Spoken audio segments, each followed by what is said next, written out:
اعوذ باللہ من الشیطان الرجیم بسم اللہ الرحمن الرحیم۔ السلام علیکم دوستو۔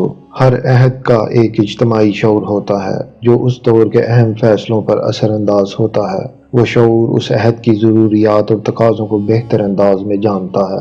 اب ہم اگر گزری ہوئی صدی کے اہم فیصلوں کو موجودہ صدی میں سمجھنا چاہتے ہیں تو ہمیں گزری صدی کے شعور کو سمجھنے کی ضرورت ہوگی، کیونکہ ہمارا آج کا اجتماعی شعور بھی گزری صدی کے فیصلوں کی نزاکت اور ضروریات کو نہیں سمجھ سکتا جس وجہ سے وہ فیصلے لیے گئے۔ وہ جنگ عظیم اول ہو یا دوسری جنگ عظیم کے فیصلے، صلیبی جنگیں ہوں، امن کے معاہدے ہوں، مملکتوں کا قیام ہو یا نقل مکانیاں ہوں، پاکستان بنانے کی ضرورت کیوں درپیش آئی؟ اس امر کا جائزہ لینے کے لیے تاریخ کے اوراق کی روگردانی مناسب ہو سکتی ہے۔ 1857 کی جنگ آزادی کے بعد جب مسلمانوں پر قیامت ٹوٹی، ان کو پھانسی کے تختوں پر چڑھایا گیا، ان کی املاک کو نظر آتش کیا گیا، شہزادوں کے سر کاٹ کر بادشاہ کے سامنے پیش کیے گئے، نہر سعادت خان موجودہ چاندنی چوک میں پانی کی جگہ مسلمانوں کا خون بہا تو قوم کے باطل جلیل سر سید احمد خان نے مسلمانوں کی بقا کے لیے جس کیمیا سعادت کا نسخہ تجویز کیا، یعنی مسلمان انگریزی زبان، سائنس اور ٹیکنالوجی کا علم حاصل کریں۔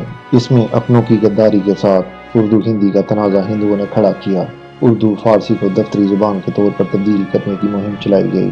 اردو کو کہا گیا یہ قرآن کے رسم الخط میں لکھی جاتی ہے، اس کی جگہ ہندی یا دیوناگری رسم الخط جاری کیا جائے۔ شدی شنگٹھن کا کسیہ کھڑا کیا گیا۔ سر سید احمد خان نے حقائق کا جائزہ لیتے ہوئے بنارس کے شہر میں باشگاف الفاظ میں کہا تھا کہ اگر ہندوؤں کی تنگ نظری اور تعصب کا یہی عالم رہا تو وہ دن دور نہیں جب ہندوستان ہندو انڈیا اور مسلم انڈیا میں تقسیم ہو جائے گا۔ مطلب سر سید کے دور میں ہی دو قومی نظریہ ابھر آیا تھا۔ انگریزوں نے کیونکہ حکومت مسلمانوں سے چھینی تھی، انہیں ڈر تھا کہ کہیں مسلمان بدلہ لینے کے لیے کوئی سازش نہ کر دیں، لہذا مسلمانوں کو نقصان پہنچانے کے لیے اور ہندوؤں کی طرف اس کا جھکاؤ آخری وقت تک رہا۔ آج بھی برطانیہ اور امریکہ پاکستان کے مقابلے میں بھارت کو زیادہ پسند کرتے ہیں۔ قائد اعظم محمد علی جناح نے ہندوؤں کی کانگریس جماعت جوائن کی۔ وہ ہندو مسلم اتحاد کے بہت حامی تھے۔ انہیں ہندو مسلم اتحاد کا سفیر قرار دیا گیا، لیکن جلد ہی قائد اعظم بھانپ گئے کہ ہندو قوم کبھی بھی مسلمانوں کی خیر خواہ نہیں ہو سکتی، لہذا وہ کانگریس چھوڑ کر مسلم لیگ کے پلیٹ فارم سے مسلمانوں کے حق کے لیے دفاع کے لیے لڑنا شروع کر دیا۔ علامہ محمد اقبال کا جلسہ الہ آباد میں تصور پاکستان پیش کیا گیا، جسے ہندو دیوانے کا خواب کہتے تھے۔ اس خواب نے بھی مسلمانوں کے لیے ایک راستے کا چناؤ مقرر کیا۔ 1936 کے الیکشن کے نتیجے میں ہندوستان کے 5 صوبوں یو پی، سی پی، ممبئی، مدراس اور بہار میں کانگریس کی حکومتیں قائم ہوئی۔ ودیا مندر اسکیم شروع کی گئی۔ اسکولوں میں بندے ماترم کا گیت طلبہ سے گوایا گیا۔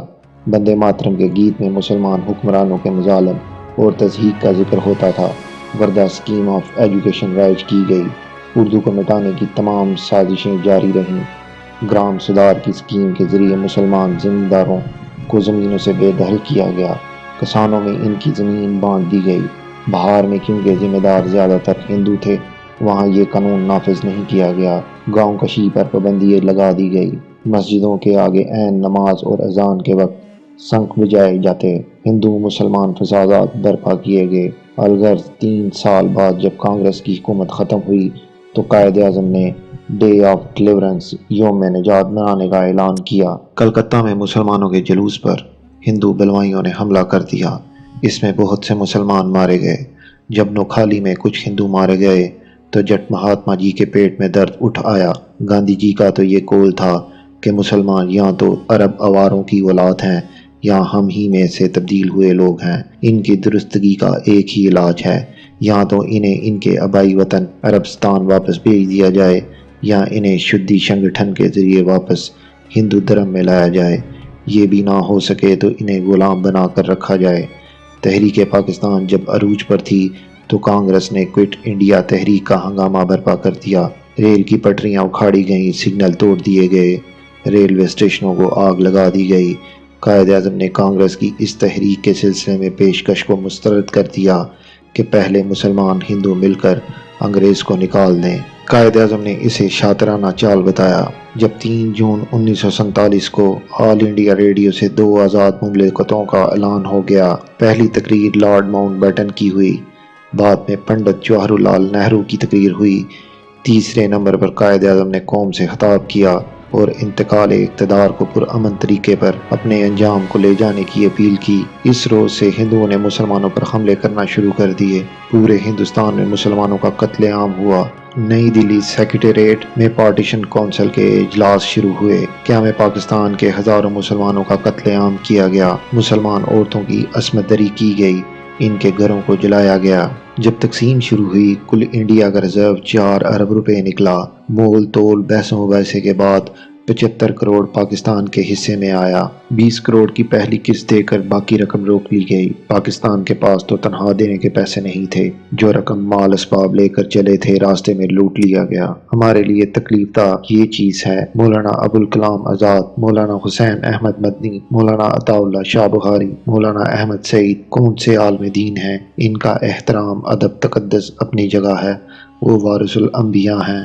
لیکن تحریک پاکستان کے دوران اس دین و دانش نے جو گل کھلائے، اس کا اور ہندو کانگریس کے تعصب اور تنگ نظری کا ذکر اب جب قیامت سر پر سے گزر گئی۔ Maulana Abul Kalam Azad Indian ones freedom میں پاکستان کے قیام کا ذمہ دار پنڈت جواہر لال نہرو اور مسٹر ولبھ بھائی پٹیل کو ٹھہراتے ہیں۔ گاندھی جی کو بھی ان کا ہم نوا بتانے سے انہوں نے گریز نہیں کیا۔ الغرض مطالبہ پاکستان یا مسلمانوں کے لیے علیحدہ وطن کا جذبہ محرکہ ہندوؤں کی تنگ نظری تھی یا نہیں، شاید ہی کوئی درد مند دل اس حقیقت کو نظر انداز کر سکے۔ قائد اعظم اور زمائے پاکستان اسلام کے داعی تھے، اس میں کوئی کلام نہیں، وہ سچے مسلمان تھے۔ قائد اعظم کی ایمانت، دیانت، صداقت کے ان کے بدترین دشمن بھی دل سے قائل تھے۔